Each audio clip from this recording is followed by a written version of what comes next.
நேயர்கள் எல்லாருக்கும் வணக்கம். இந்த வீடியோவில் சோபக்கிருது வருடத்தோட கடைசி மாதமாக இருக்கக்கூடிய பங்குனி மாதத்துக்கு உண்டான பலனை தான் நம்ம பார்க்க போகிறோம். இந்த பங்குனி மாதத்தோட சோபக்கிருது வருடம் அப்படிங்கிறது முடியுது. அதன் பிறகு குரோதி வருடம் அப்படிங்கிறது வரப்போகுது.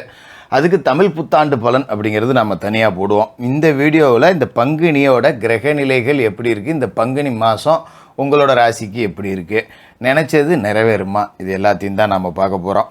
இந்த மாதத்துக்கு உண்டான கிரக நிலைகள் அப்படின்னு பார்த்திங்கன்னா ரொம்ப கண்ணாபுண்ணான்னு இருக்குது. இது எப்படி சொல்கிறது, இதனால் பலர் பயப்படணும். சில பேருக்கு என்னடா இது மாதிரிலாம் இருக்கே அப்படின்னு யோசிக்க வைக்கும். ஆனால் அதையும் தாண்டி உங்களோட ராசிக்கு என்னென்ன நன்மைகள் வரப்போகுது, என்ன மாதிரியான பரிகாரங்கள் செய்யணும் அப்படிங்கிறத பார்த்துடணும். சூரியன் மீன ராசியில் ராகுவோடு சேர்ந்து கூடியிருக்காரு. பார்த்துங்க, ராகுவும் சூரியனும் கூட்டணி. அதேமாரி மாத தொடக்கத்தில் பங்குனி 1ஆம் தேதியே செவ்வாய் கும்பராசிக்கு போய் சனியோட சேர்றாரு, பகை கிரகங்களோட சேர்க்கை. இது ஒரு பக்கம். அடுத்து புதன் பார்த்திங்கன்னா மாத தொடக்கத்தில் நீசத்தில் இருக்கார். 13ஆம் தேதி புதனும் வக்கரமாகி சுத்தமாக வலிமையிலேருந்து போகிறாரு. இப்படி இந்த 3 கட்டம் அப்படிங்கிறது கொஞ்சம் சுமாரான அமைப்பு அப்படின்னு தான் சொல்லணும். அதோட சுக்கிர பகவான் கும்பராசியில் இருந்துட்டு 19ஆம் தேதி மீனராசிக்கு போய் அவரும் ராகுவோட சேர்றாரு. குரு பகவான் மேச ராசியில் இருக்கார். சனி பகவான் கும்பராசியில் செவ்வாயும் சனியும் சேர்ந்துக்கிட்டு இருக்காங்க. ராகு மீனத்தில் இருக்கார், கேது கன்னியில் இருக்கார்.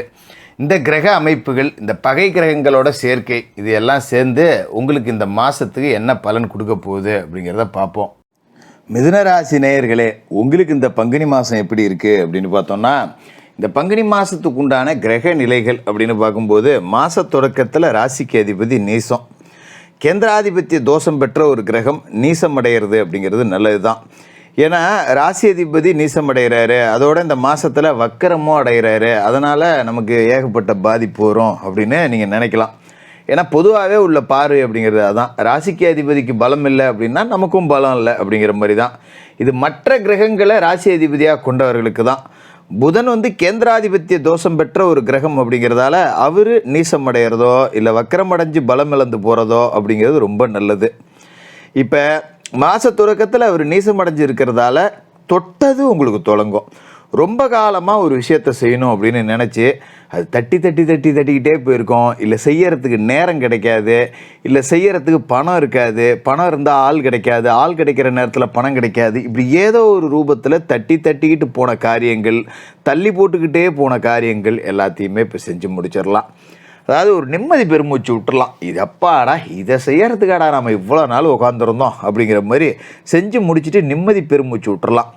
அதுமாதிரி நிறையா வெற்றிக்குரிய செய்திகள் அப்படிங்கிறது உங்களுக்கு தொடர்ச்சியாக வீட்டுக்கு வந்துக்கிட்டே இருக்கும்.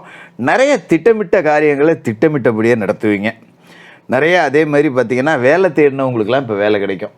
நல்லா படிச்சிருக்கேன், படித்த உத்தியோகம் கிடைக்கல, நான் படித்த உத்தியோகத்துக்கு தான் போவேன் அப்படின்னு சில பேர் கொஞ்சம் அப்படியே வீம்பாக இருந்திருப்பீங்க. அப்படி இல்லைன்னா அங்கே வேலைக்கு போகலாமா இங்கே வேலைக்கு போகலாமான்னு மனசு அலப்பாஞ்சிருக்குமே ஒழிய வேலையில் நிரந்தரமாக உட்காந்துருக்க மாட்டோம். அப்படி இருக்கிறவங்க எல்லாருக்குமே இப்போ நிரந்தர வேலை அப்படிங்கிறது இந்த மாதத்தில் கிடைச்சிரும். அதனால் நீங்கள் இனிமேல் கவலைப்பட வேண்டியதில்லை.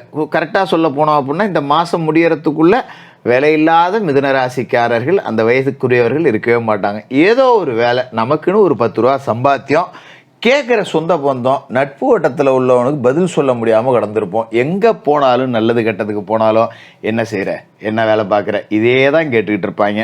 ஏன்டா நான் சம்பாதிக்கிறதுக்கு வேலைக்கு போகிறனோ இல்லையோ, உங்கள்கிட்ட பதில் சொல்கிறதுக்கு ஆனாச்சும் எங்கன்னா ஒரு வேலைக்கு போகணுண்டா அப்படிங்கிற மாதிரி சிந்திச்சிருப்பீங்க இல்லையா? அது இப்போ சரியாயிடும். அதோட மாதத்தோட முதல் நாள் பங்குனி மாதம் 1ஆம் தேதியே கும்பராசிக்கு செவ்வாய் வந்துடுறாரு.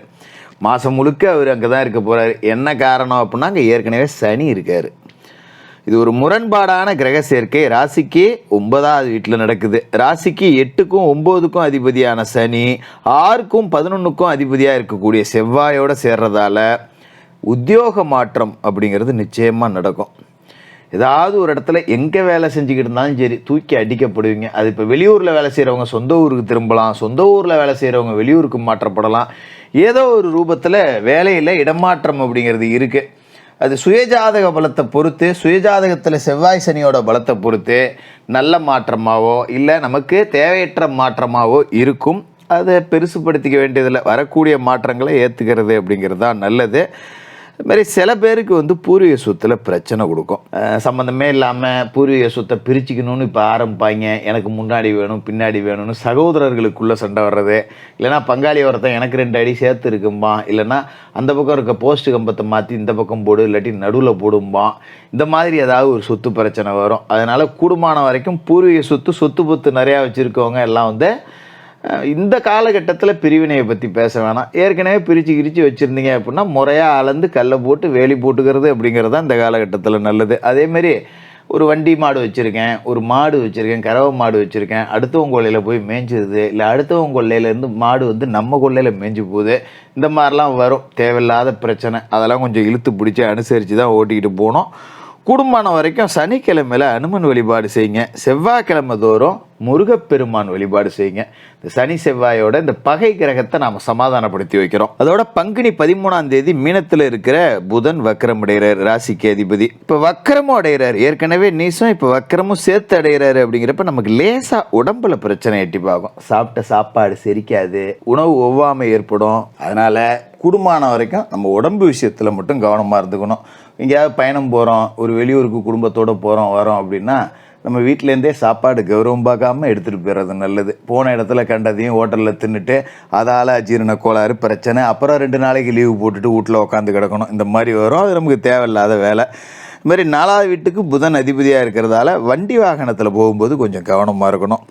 கூடுமான வரைக்கும் பயணங்களை தவிர்த்துருங்க. இந்த மாதம் நீங்கள் என்ன பயணம் போனாலும் போன காரியம் நடக்குமா அப்படின்னா ஒரு தடவை போய் நடக்கிற காரியம் 4 தடவை போய் தான் நடக்கும். அப்போ பயணங்கள் அப்படிங்கிறத தவிர்த்துருங்க. ரொம்ப முக்கியமான பயணம் போய் தான் ஆகணும் அப்படிங்கிற சூழல் வந்ததுன்னா மட்டும் இரவு நேர பயணங்களை தவிர்த்துட்டு பகலில் பயணம் செய்யுங்க. 10 நிமிஷம் முன்னாடி கிளம்பி போனாலும் மெதுவாக போங்க. வழிபாதை விநாயகருக்கு சிதறு தேங்காய் உடைச்சிட்டு அதன் பிறகு பயணத்தை தொடங்குங்க. அதுமாரி பங்குனி 19ஆம் தேதி மீனராசிக்கு சுக்கிரன் போய் உச்சமடைகிறாரு. அங்கே போய் புத சுக்கிர யோகத்தை உண்டாக்குறாரு, நீசபங்க ராஜயோகத்தை உண்டாக்குறாரு. இது ஒரு அற்புதமான நேரம் அப்படின்னே சொல்லலாம். கொஞ்சம் செல்வாக்கு அதிகமாகும். மகிழ்ச்சிக்குரிய தகவல் அப்படிங்கிறதெல்லாம் நிறைய நமக்கு வந்து சேர்ந்துக்கிட்டே இருக்கும். அசையா சொத்துக்களில் முதலீடு செய்யலாம். ஒரு இடம் ஒன்று கம்மி விலைக்கு வரும், திடீர்னு வந்து இடம் வாங்கி போடலாம். எங்கெங்க நீங்கள் வேறு, நான் அன்றாட செலவுக்கே கஷ்டப்பட்டுக்கிட்டு இருக்கேன், நான் எங்கள் ஜோசியரை இடம் வாங்குறது அப்படிங்கிற மாதிரி புலம்புறவங்க கூட இடம் வாங்க வேண்டிய ஒரு வாய்ப்பு அப்படிங்கிறது வரும். பொன்பொருள் சேர்க்கை அப்படிங்கிறது இந்த மாதத்தில் இருக்குது. ஏதோ ஒரு அரை பவுனு பவுனாவது இந்த மாதத்தில் பவுனுன்னு வாங்கி நீங்கள் சேமித்து வச்சிடலாம். பொது வாழ்க்கையில் இருக்கிறவங்க கவனத்தோடு இருக்கணும். ஒரு அரசியல் துறையில் இருக்கிறேன், கலைத்துறையில் இருக்கிறேன் அப்படின்னா ரொம்ப கவனமாக இருக்கணும். கலைத்துறையில் இருக்கிறவங்களுக்கு தேவையற்ற கிசுகிசுக்கள் உங்கள் மேலே வரும், தேவையற்ற பழி சுமத்தப்படும். அது தக்கன நடந்துங்க.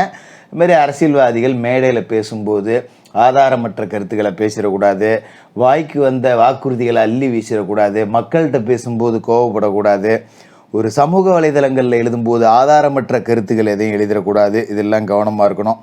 மாணவர்களோட கல்வி அப்படிங்கிறது நல்லபடியாக தான் இருக்கும். அதில் எந்த குற்றம் குறையும் கிடையாது. சில பேருக்கு படிக்கும்போதே வேலை கிடைக்கக்கூடிய அமைப்பும் இருக்குது.